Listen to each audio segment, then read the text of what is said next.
otra noche estuvimos en uno de los cementerios que solemos ir a investigar y me quedé pensativo. Y creo que toda esa pregunta se la hace cualquiera. Cuando muramos, la nada, o esa conciencia, ese alma, no llega aquí. Esa conciencia, ese alma va a otro sitio, a otro lugar, al lado de los muertos, a ese mundo que muchos investigan. Creo que lo más confortable para la humanidad es pensar que sí, que vamos a ese lado donde nos reencontramos con nuestros seres queridos, o simplemente a ese otro lado seguimos teniendo los mismos gustos, las mismas aficiones.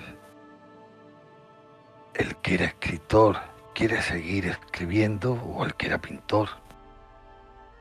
Bueno, pues hoy vamos a ver a uno de los mayores medios que ha tenido el siglo XX, Gasparetto, Luis Gasparetto.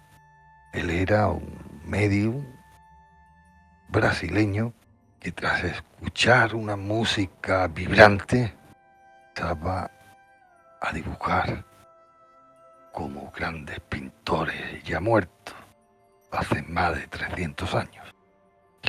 La primera vez que yo vi a Gasparetto en televisión fue en un programa de misterio del gran Jiménez del Oso.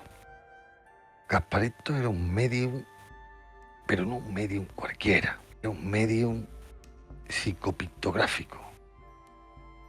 Pintaba lo que le decían estos famosos pintores ya muertos. Entraba en un trance y, sin mirar siquiera el lienzo, pintaba un Van Gogh, un Rembrandt, Picasso. Además eran los mejores pintores elegidos. Llegaron críticos a verlo, bueno, no podían dar crédito de aquello. O era un farsante, o era un medium, o el pintor más grande que se haya conocido. Gasparetto murió en el 2018, pero nos dejó estas increíbles imágenes y estos increíbles cuadros. No vamos a entrar si era real o no. Juzguen ustedes.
Pues ha llegado el momento de la noche, el momento esperado, porque vamos a hablar de ese asesinato de Carrero Blanco. Bueno, ya no es hablar el asesinato en sí, sino curiosidades que nos trae Paco Álvarez.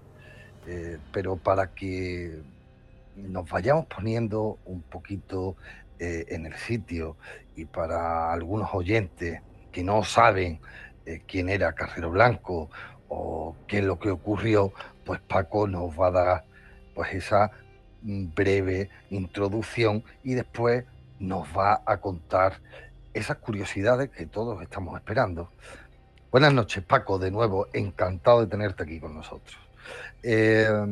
Bueno, para los que no sepan el tema de Carrero Blanco, ¿cómo empezó ese asesinato? Y para que nos vayamos poniendo un poquito en materia. Bueno, esto fue un atentado terrorista en el año 73, en diciembre, se van a cumplir 51 años, ¿vale? Fue una operación que tuvieron que elaborar muchísimo porque fue de los primeros atentados más potentes que hizo el grupo ETA contra el gobierno de Franco y fue espectacular en cuanto a todo el proceso, el túnel que tuvieron que cavar para poner tanto explosivo para poder hacer algo muy exagerado en la época para que llamase mucho la atención. Y lo que más sorprende es que el comando al que le encargaron este atentado estuvieron muchos meses trabajando para ver las rutas que hacía, los horarios y explicaban de que había sido resultado muy fácil porque realmente seguía siempre los mismos horarios, hacía la misma ruta, paraba en misa a la misma hora todos los días. De hecho, ellos se encontraban de estar en misa sentados al lado de él y tener un arma encima y podían haberlo hecho en cualquier momento, pero querían dar un toque de atención y hacerlo muy llamativo para que hicieran mucha más publicidad el atentado. Decir también que Paco nos trae esas curiosidades del asesinato de Carrero Blanco con la versión oficial de lo que ocurrió. Después hay otras versiones del asesinato de Carrero Blanco, que dice que está metido en los Estados Unidos, etcétera. Pero ahí no vamos a entrar en esas curiosidades eh, sobre aquel día y sobre todo el coche de Carrero Blanco. Se trataba de un Dodge 3700 GT, ¿vale? Que además era del parque militar, parque móvil militar del Estado, que eran los coches que utilizaban los más altos rangos a nivel político. Y pese a lo que mucha gente pensaba, eran coches que no estaban blindados. Eran coches que por su estructura, por todo, no llevaban ningún tipo de blindaje. Y es en la época la mejor publicidad que tuvo que tener Dodge cuando pasó el atentado, que el coche realmente aguantó bastante bien un impacto de ese calibre. De hecho, la luna trasera no llegó ni a romperse, pese que el coche voló un montón de metros y saltó una cornisa a un patio trasero de un edificio. Estamos viendo las imágenes del coche. Bueno, el coche realmente para la explosión que fue, que, como bien has dicho antes, sobrevoló el edificio con la explosión que hubo. Y tampoco el coche, quiero decir, creo que si llegase otro coche de hoy en día, no quedan ni los neumáticos, ¿no? Para nada, para nada. De hecho, el impacto más grande que tiene es en la parte trasera. El coche queda en forma de V porque apoya el coche, se dobla, pero la estructura lo soporta perfectamente. De hecho, el habitáculo queda prácticamente sin destrozarse y de hecho no muere en el acto Carrero Blanco. ¿Vale? En ese sentido, como curiosidades de este coche, aparte de que no llevaba blindaje y tal, ya llevaba teléfono en la época, ¿vale? Aire acondicionado, ¿vale? Y eran coche lo más top que se podía tener en aquella época. Pensemos que eran coches que valían 250.000 pesetas, que serían 1.500 euros de ahora, y un 600 costaba 300 euros, 50.000 pesetas de la época. Pues ya habiéndonos dicho esas curiosidades del coche que no estaba blindado, que me ha sorprendido que ese coche no estuviera blindado. que llevara un teléfono, etcétera, que para la época, bueno, pues son datos muy curiosos. De hecho, estamos viendo la foto del coche por dentro, ¿no? Que incluso los asientos siguen estando bien, no saltaron por los aires ni se deshizo el coche. Oye, hoy en día políticos, bueno, pues famosos, etcétera, tienen coches increíbles, ¿no? Haciendo una comparación de seguridad de los coches de estos famosos o de los políticos de hoy en día, la seguridad del coche, la seguridad de los guardaespaldas, tiene mucho, es muy diferente, ¿no, Paco? Totalmente. Ahora los coches están mucho más preparados para soportar, todos los coches a nivel de representación política, van con unos blindajes tremendos, tienen mantas antimetralla, tienen comunicación con el exterior, claro, cosas que eran impensables hace 50 años. Aquí en España, en Estados Unidos, los coches llevan blindados en aquella época, pero aquí no era tan importante. Pero los coches de hoy en día, a nivel de representación, llevan unas preparaciones, unos dispositivos de seguridad que están a años luz de aquella época, a nivel de localización, de extinción de incendios, de todo ese tipo de cosas para, obviamente, proteger, que es de lo que se trata. Ujú. Oye, Paco, el coche de Carrero Blanco, ¿cuánto pesaba?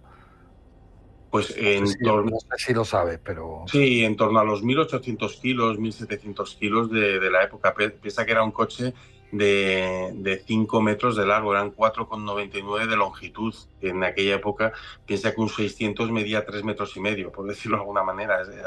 Era inmenso este coche, era un coche muy grande comparándolo con los coches normales, un SEAT 850 o coches que eran menos de 4 metros, este eran casi 5 metros de coche. Y era claro, eran coches completamente hechos de hierro, de acero, eran inmensos, eran muy pesados para la época, pero claro, tú piensas un 600 pesaba en torno a 600, 700 kilos, no pesaba mucho más. Y estos coches pues pesaban más del doble en ese sentido. bueno, estamos viendo unas imágenes del accidente de Carrero Blanco. Se ve perfectamente el socavón tan grande que hace la explosión. Bueno, no sé la cantidad de explosivo que pondrían, pero para volar a un coche eh, que volara por encima de un edificio con esa fuerza, esa bestialidad, pondrían muchísimos kilos de explosivo, ¿no, Paco? Hablaban de en torno de 100 kilos de explosivo.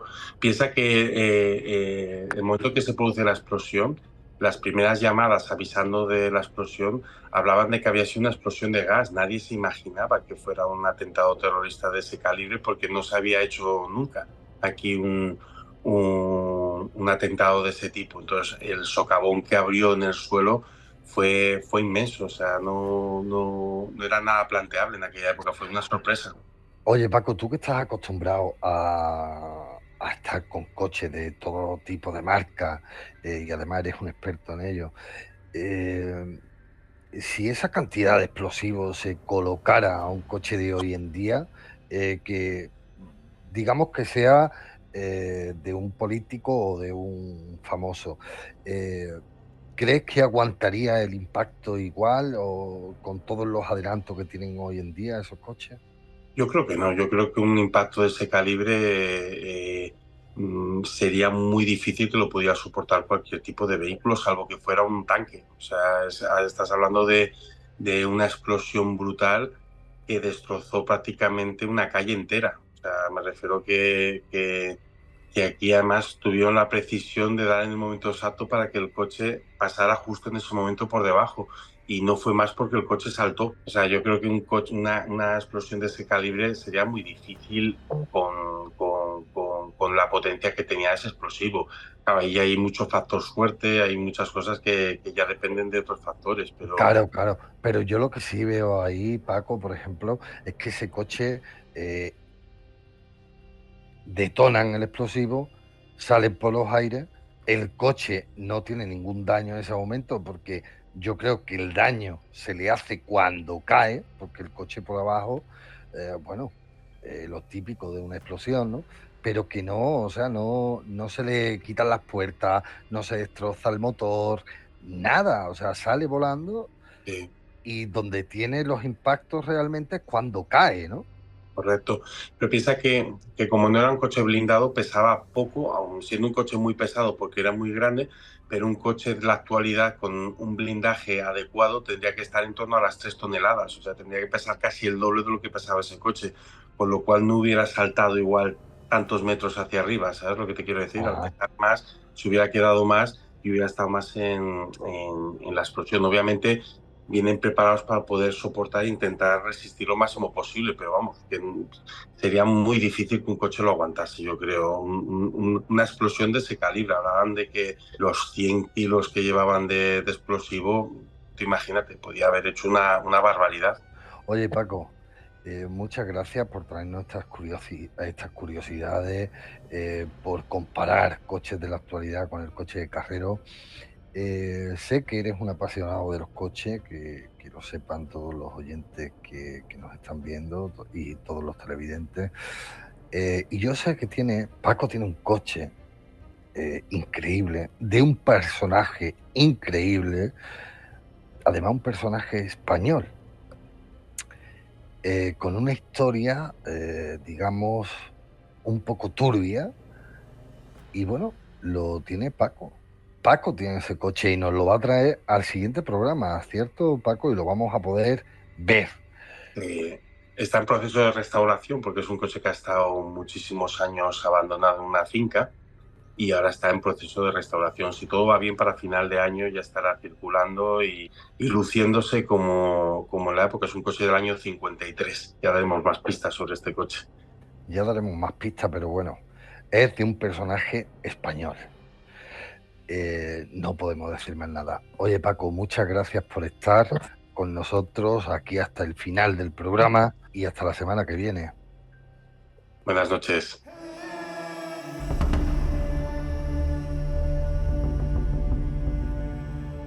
A mediados del siglo XIX se inicia en una casa en Nueva York el espiritismo moderno, como si los que en el otro lado se encuentran hubieran decidido que ya era el momento de intervenir.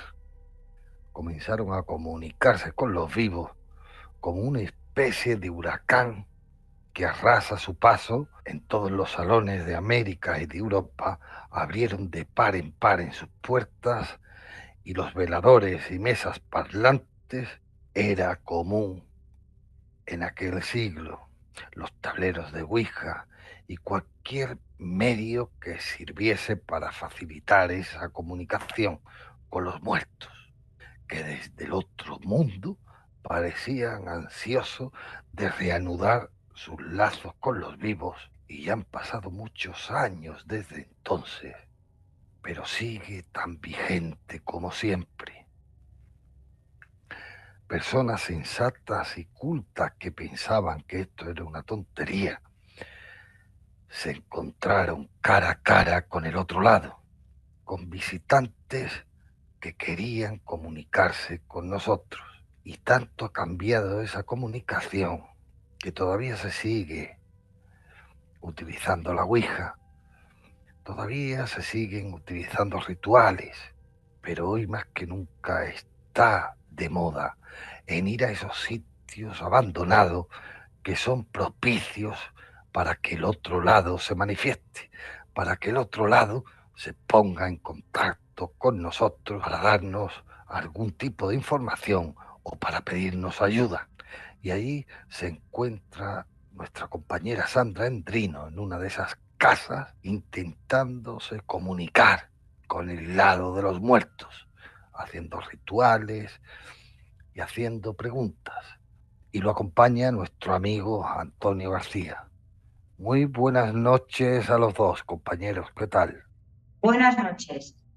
Sandra, coméntanos qué es lo que estáis haciendo, qué es lo que vais a hacer, si habéis tenido algún tipo de comunicación, qué es lo que os ha ocurrido. Bueno, hemos estado haciendo preguntas y hemos estado comentando que íbamos a hacer el ritual y yo he empezado a encontrarme mal, me dolía la cabeza, quería hablar y no podía, he empezado a toser, parecía que fuera a vomitar.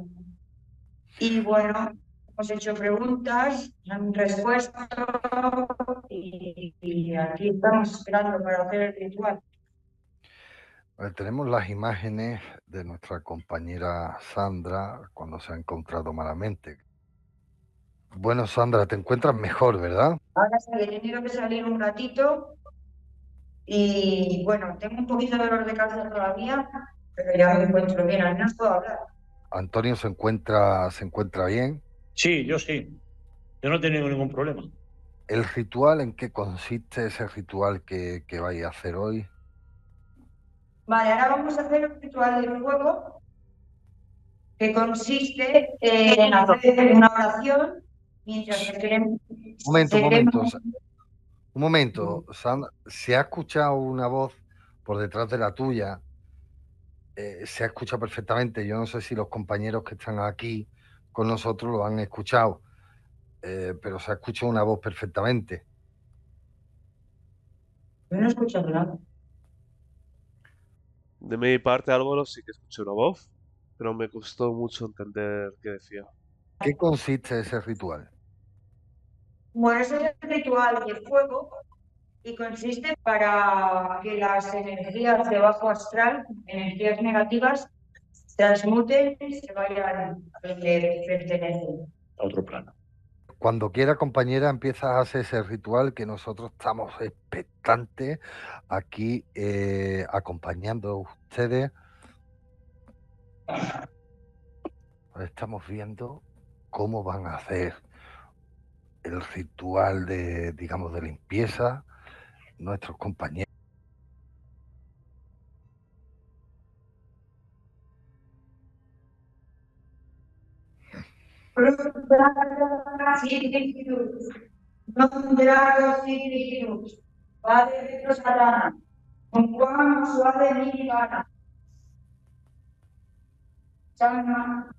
San Madre cuale de paz, ipse venera.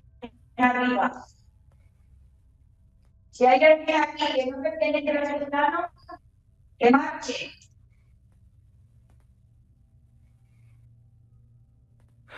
Yo no sé, compañero, os voy a hacer una pregunta ya que estamos aquí todos. ¿No creéis, por lo menos desde mi punto de vista, que se va muy rápido la gasolina del suelo, ¿no? Creo que debería de quedarse más tiempo ardiendo, ¿no? No sé, yo pregunto, no sé si... Sí, es que claro, lo puedo hacer con el otro también, con el otro árbol, que infla más.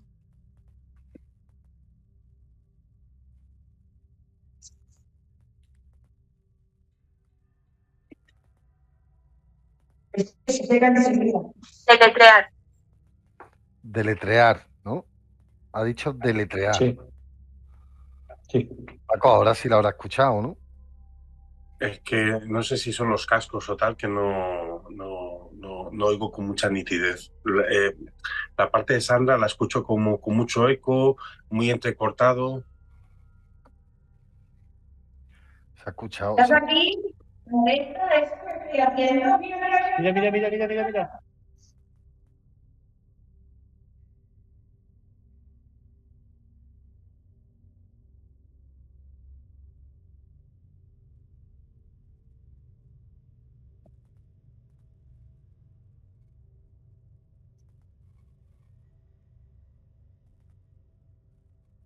Está tranquila, que no está quitando los que pertenecen.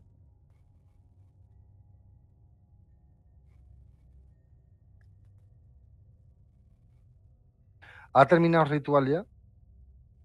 Sí, el ritual una vez hecho, se ve el remolino. No sé si lo habréis apreciado vosotros desde la cámara.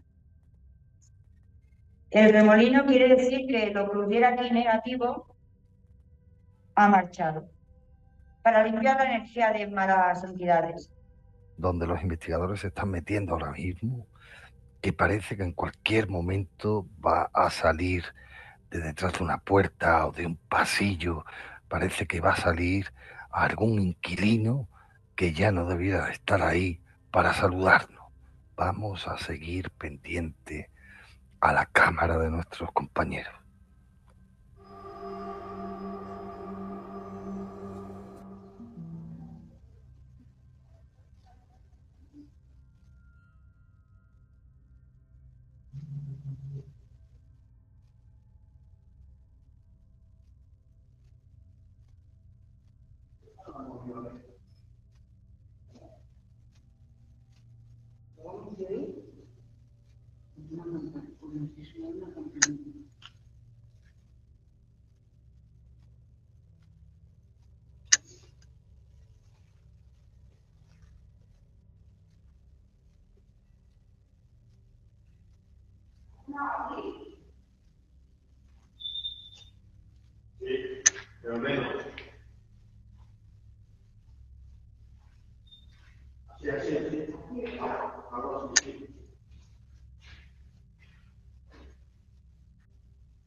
No, ya llevo así por el cargador.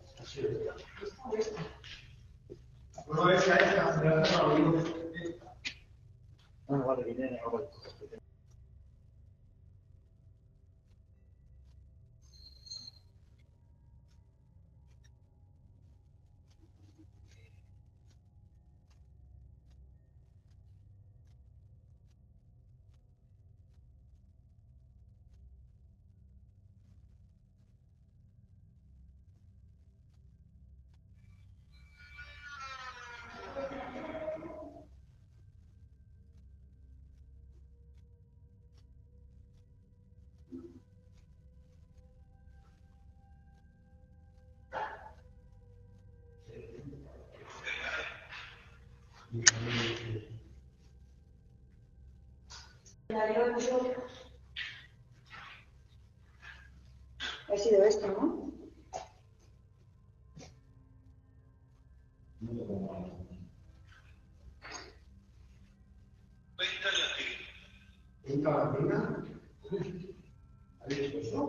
Sí, algo así.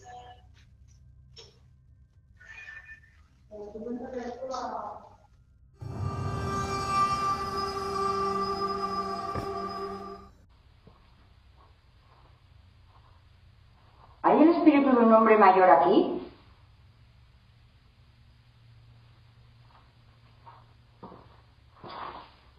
¿Hay alguna entidad maligna en esta casa?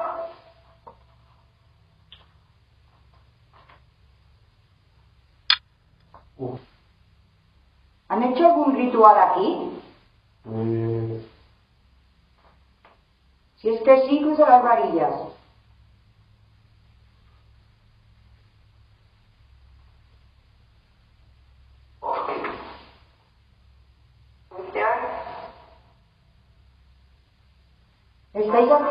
¿Estáis atrapados?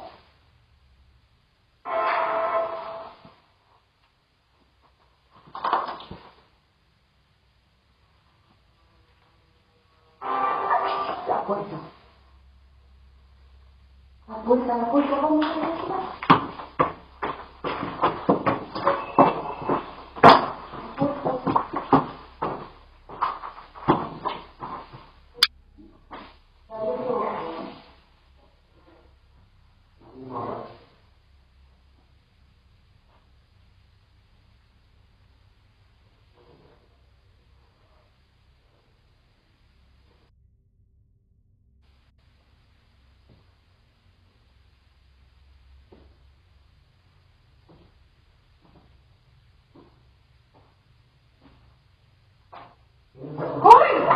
Me cago en la mano que me parió, que estoy cansado. Es que no esperaba que estuviera aquí hablando.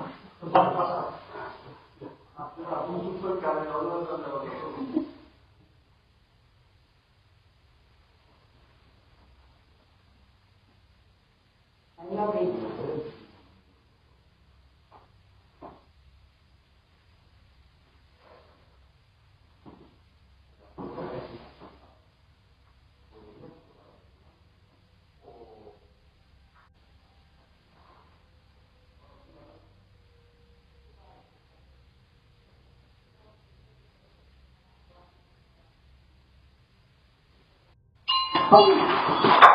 ¿En serio? No, ¿lo has tocado tú? No, que yo estaba aquí, si no llego.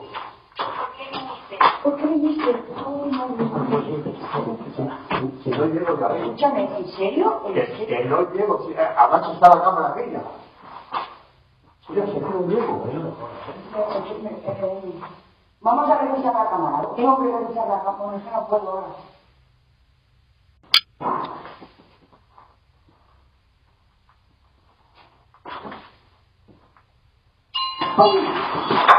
¿En serio? No, ¿lo has tocado tú? No, que yo estaba aquí, si no llego. ¿Por qué viniste? Ay, madre mía. Si no llego, ya vengo. Escúchame, ¿en serio? Que no llego, además está la cámara aquella. Sí, ya sé que no llego. ¿En serio? Ha sido justo cuando estabas tú debajo. Y dice eso, ¿para qué viniste? Otro significado. Va de retro satana. Un cuanto va de nirvana. Un madre. ¿Ha dicho? No lo sé, lo tengo en el bolsillo. Más alto. Pues dilo más alto. Un grafo significado. Viéndote. Bien. Guillo, ¿Cómo se llama gente? ¿qué ha dicho? Eres un amigo. Somos amigos. Me parece a mí que lo del San Benito no le gusta, ¿eh? Visión. Prisión. Ah, Que no, casi aquí abajo. Ha sido un camión. Que no, casi aquí abajo.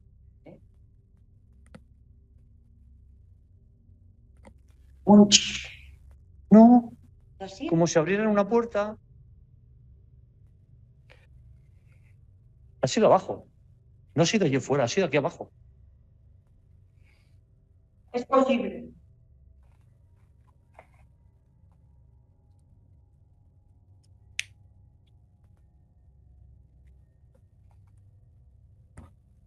Ha sido abajo, ha sido abajo. Ey, se ha Yo escuchado iría, algo. pero es que no me he traído los guapos. No, sí se ha escuchado, sí lo he escuchado de lleno. Bueno.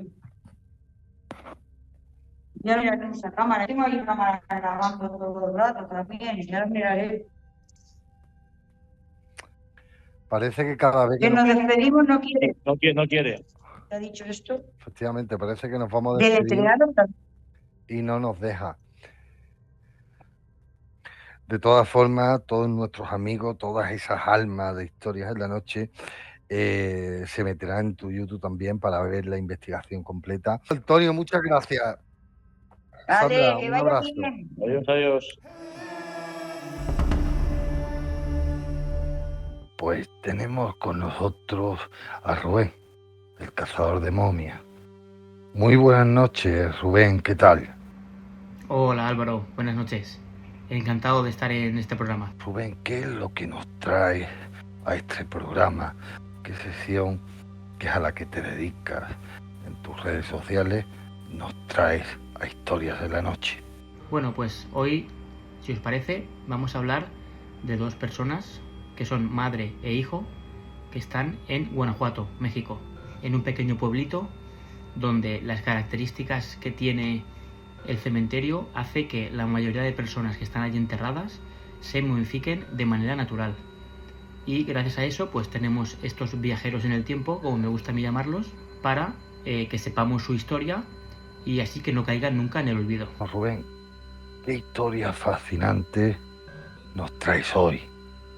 Qué momia nos traes para dejarnos impresionados. En la Ciudad de México hay un pequeño pueblo llamado Guanajuato, como hemos dicho, y bueno, pues en el siglo XIX se descubrió que las personas estaban momificadas, los cuerpos de las personas que estaban allí enterradas estaban momificadas. Son personas que llevaban desde el siglo XVII allí enterradas. ¿Y por qué se dieron cuenta de que estos cuerpos se habían momificado? Pues porque llegó un momento que las personas que estaban allí enterradas, los familiares, dejaron de pagar el mantenimiento de los nichos. Y claro, pues al final es un negocio y lo que decidieron era sacar esas personas o los restos que quedasen de ellas para poder reutilizar de nuevo esos nichos y volver a cobrar ese mantenimiento que, bueno, pues al final es de lo que vive allí el cementerio, con la sorpresa de que la primera persona que sacaron estaba momificada y así sucesivamente iban sacando personas y cuantas más personas sacaban, más veían que las personas estaban todas momificadas. Entonces, gracias a la climatología del enterramiento, que es una baja humedad, una temperatura constante seca, alta, y las corrientes de aire hacen que se momifiquen de manera natural esos cuerpos ya sin vida. Realmente lo que pasa es que se deshidratan, se desaparece toda el agua que tiene el cuerpo y bueno, queda. Y bueno, pues vamos a hablar de esta madre y este pequeño bebé, que fueron descubiertos en el siglo XIX y se cree que morirían más o menos sobre el año 1650 o 1660. En esa franja de 10 años, pues creen los forenses que fue cuando perdieron la vida. Y esto es una historia bastante triste, ya que, bueno, pues la causa de la muerte de la madre fue por complicaciones en el parto. Teniendo en cuenta poco nivel médico, conocimientos médicos que había en la época, pues la madre se cree que sufrió una hemorragia que no inmediatamente en el parto, sino que horas después o días después le produjo el fallecimiento. Y a su bebé sí que murió en el parto. En el propio parto, por complicaciones en el parto, creen que perdió la vida al no poder respirar. Al tener algún problema respiratorio y no tener los conocimientos médicos para poder salvarle la vida, pues fue nacer y nacer muerto, ¿vale? Entonces decidieron enterrar a esta madre y a este hijo juntos en el mismo ataúd. Años después, fijaos, desde el siglo XVII hasta el siglo XIX, nadie sabía cómo estaban estos cuerpos, hasta que realizaron esa exhumación para reutilizar los nichos. Y se dieron cuenta que tanto la madre como el hijo, que habían sido enterrados juntos, se habían momificado de manera natural. Como a mí me gusta llamarlo, se habían convertido en viajeros del tiempo. Y a día de hoy, 500 años después, casi 500 años después, pues están aquí para contar su historia. Bueno, Rubén, ¿nos puedes explicar un poco por qué se encuentran así? ¿Por qué está de pie? Como podemos ver en estas imágenes, la madre está situada de pie. El cuerpo de la madre momificado está situado de pie, un poco detrás del hijo. Y la madre tiene los brazos extendidos hacia abajo y, como podemos ver, tiene la boca abierta. Y esto es debido a que cuando se realizó el enterramiento, pues no amortajaron a la madre y no le pusieron el típico pañuelo que se colocaba desde aquí arriba hasta la barbilla, que lo que hacía era sujetar la cabeza, sujetar la mandíbula para que no cayese. Y como veis en las imágenes, pues se ve con la boca abierta. Esto también pasa con el hijo. Como veis, el hijo es un bebé súper pequeño, recién nacido, que tendría pues eso, justo los 9 meses con los que nacen los bebés. Y como podemos observar en las imágenes, pues también tiene esta boca abierta, que es por lo mismo. No se le realizó ese amortajamiento, no se le colocó el pañuelo correspondiente y debido a que no tenía, bueno, los músculos pues se relajaron, se abrió la boca. Que a día de hoy eso ya no pasa porque normalmente te sellan la boca con una silicona o con un pegamento. ¿Casualidades del destino? Pues fijaos que después de todo este tiempo, la madre y el hijo siguen juntos, están expuestos juntos, como fueron enterrados juntos y vivieron y murieron juntos. También se puede observar que la madre incluso todavía conserva esa barriga de embarazada, pero ya vacía. Esto nos da la conclusión de que la muerte sucedió días después o horas después, de pocas horas después o pocos días después de haber dado a luz a su bebé. La madre se cree que tenía en torno a unos 20 años cuando perdió la vida. ¿Os imagináis ese dolor emocional que sentiría la madre cuando vio que su hijo o nacía muerto o pocas horas después o pocos minutos después fallecía, mientras ella estaba todavía viva? Que poco después perdió la vida, incluso yo pienso a nivel personal que se dejó partir por esa pena tan grande, y al final, pues aparte de esa hemorragia que le quitó la vida, no creo que hiciese nada por seguir luchando. No sé si me entiendes, Álvaro. Compañero, ¿y qué reflexión sacas de todo esto? Después de estudiar las momias, de tener tan cerca la muerte, tu reflexión sobre ella. Yo creo que a nivel personal, creo que esta historia nos hace pensar en la fragilidad de la vida, ¿no? No crees que pueda pasar nada, o crees que lo tienes todo atado y todo, bueno, pues programado y que nada se va a torcer, y para que veas pues que de un momento para otro lo que iba a ser una vida de felicidad junto a tu hijo se convierte en una tragedia que 400, casi 500 años después nos sigue haciendo reflexionar en que no hay nada seguro nada más que la muerte. Oye, hace algo muy especial, ¿no? En todas tus redes sociales, como hemos dicho algo, porque parece que recoges el último suspiro de esos seres ya inertes. ¿Cómo lo haces? Cuéntanos.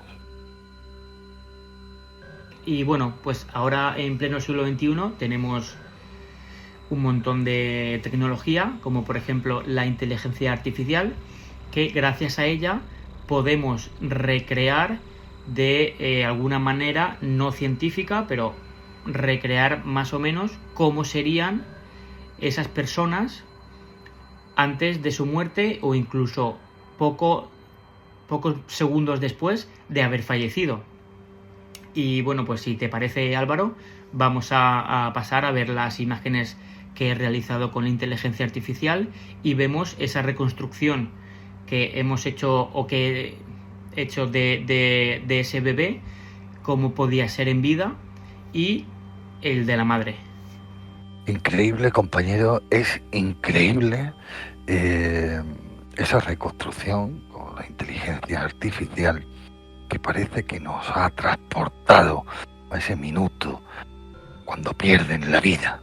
Y bueno, pues después de esta reconstrucción, yo creo que quiero sentirlo así, es como un homenaje o una volver a darles esa identidad que perdieron cuando fallecieron y que estaban destinados a desaparecer para siempre y nunca más ser recordados, y el destino quiso que esos cuerpos quedasen intactos durante 400 años como viajeros en el tiempo para que a día de hoy nosotros, en pleno siglo XXI, sepamos su historia.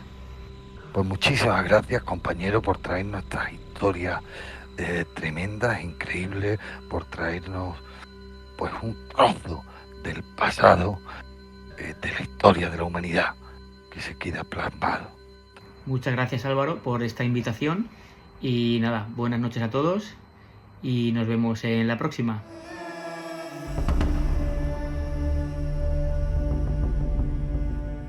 Bueno, pues tenemos con nosotros, como siempre, a Jesús Montero. Jesús nos trae pues esas historias que nos encanta tanto, de caballeros de la Edad Media, de templarios.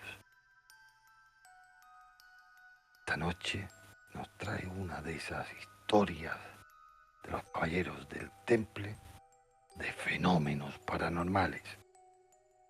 Como sabéis, hace unos días os estuve acompañando en el programa Misterios en la Noche con Álvaro Caro, en el que estuvimos hablando acerca de la historia, misterios y, por qué no, leyendas de la ciudad de las tres culturas, de Toledo. Allí os conté algunas de las leyendas más antiguas, leyendas que pierden sus orígenes en la noche de los tiempos, leyendas como el bautismo de sangre, leyendas como la del fantasma del castillo de Montalbán, e interviene también en la historia y leyendas, como no, de la mezquita del Cristo de la Luz. Quedó pendiente hablaros de algunas leyendas de nuevo cuño.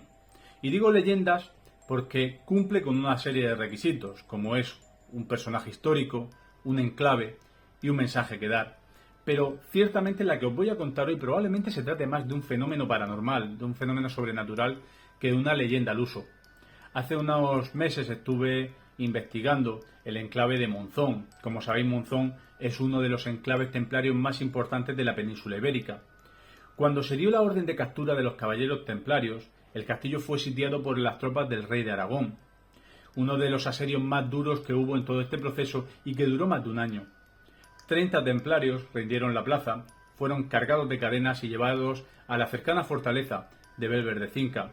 Por cierto, de la que un día os hablaré, pues quedan unos restos que están inéditos y que tengo grabados. Esta fortaleza, que sirvió, como digo, como mazmorra, de ella solo sobrevivirían a su cautiverio 12 de esos 30 templarios, entre ellos su último comendador, Fray Bartolomé de Belvis. Fray Bartolomé de Belvis moriría muy cerca de allí, en Chalamera, pero siempre quedó consternado por haber tenido que rendir esa fortaleza y no poder cumplir con su misión de protegerla. Hace unos años se llevó a cabo las obras de remodelación del castillo y cuenta el personal que allí trabaja, personal de seguridad, de limpieza, de mantenimiento, que en algunas noches de primavera ven una extraña figura, un espectro que ataviado con una capa blanca pasa por cada uno de los 5 edificios templarios que aún quedan en la parte superior del castillo. El templario, el espectro, parece detenerse en cada uno de esos edificios para hacer una oración de penitencia. Al paseo, al bucle eterno de ese templario, acompañan sonidos de guerra, alaridos, gritos, gemidos. A diferencia de lo que puede ser una aparición, un espíritu, un fantasma, como queráis decirlo, que pueden llegar a interactuar con otras personas, este espectro no interactúa con nadie. Está en un bucle perpetuo por los 5 edificios cumpliendo su penitencia. Y cuentan, que ellos creen que se trata precisamente del último comendador templario, que no habiendo podido cumplir su cometido de defender la fortaleza en vida, sigue haciéndolo 700 años después, ya muerto. En el otro extremo de la península ibérica y en otro reino, en el reino de Castilla, también contamos con una leyenda de una especie de comitiva espectral de templarios que han quedado también atrapados en el tiempo. Se dice que los últimos templarios del reino de Castilla se acantonaron en la fortaleza de Jerez de los Caballeros. Allí, en otro terrible asedio, fueron cediendo terreno hasta refugiarse en la que hoy conocemos como la Torre Sangrienta. La conocemos como la Torre Sangrienta precisamente por este episodio. En lo alto de la torre, junto a sus almenas, fueron decapitados los últimos templarios castellanos y arrojados desde allí, al cerro cercano. Cuentan que antes de ser capturados se encomendaron a Dios y prometieron volver cada noche para defender los santos lugares. Desde entonces hay una tradición, un mito, quién sabe si una realidad, que dice que en las noches sin luna, cuando suenan las 12 campanadas, se escucha el relinchar de los caballos de aquellos templarios y que una famélica procesión de espectros pasa por la fortaleza, que discurre de un lado a otro, como en un bucle perpetuo, dirigiéndose a los santos lugares. Desconocemos si esto es verdad, porque realmente nadie ha visto a estos caballeros, no hay grabaciones, no hay ni siquiera psicofonías que hagan referencia a ellos, pero lo cierto es que desde hace décadas, me atrevería a decir que siglos, esta leyenda ha quedado perpetua, grabando a fuego la historia que los caballeros templarios tuvieron en la ciudad, y que a pesar de que estuvieron un periodo relativamente corto y que la Orden de Santiago estuvo allí casi 400 años, las referencias, la historia, la vinculación de la ciudad sigue siendo con la Orden del Temple y con aquellos templarios arrojados desde las almenas, que cada día, cada año, son recordados por los ciudadanos, aquellos templarios que vuelven, como digo, en las noches sin luna, con el silbido llamando a sus caballos y en una procesión eterna, como sucede con el templario del castillo de Monzón. Bueno, pues ya hemos llegado al final del programa. Espero que tengan suficientes elementos de juicio con todo lo que hemos expuesto para llegar a alguna conclusión sobre el otro lado, el lado de los muertos. Hasta la semana que viene.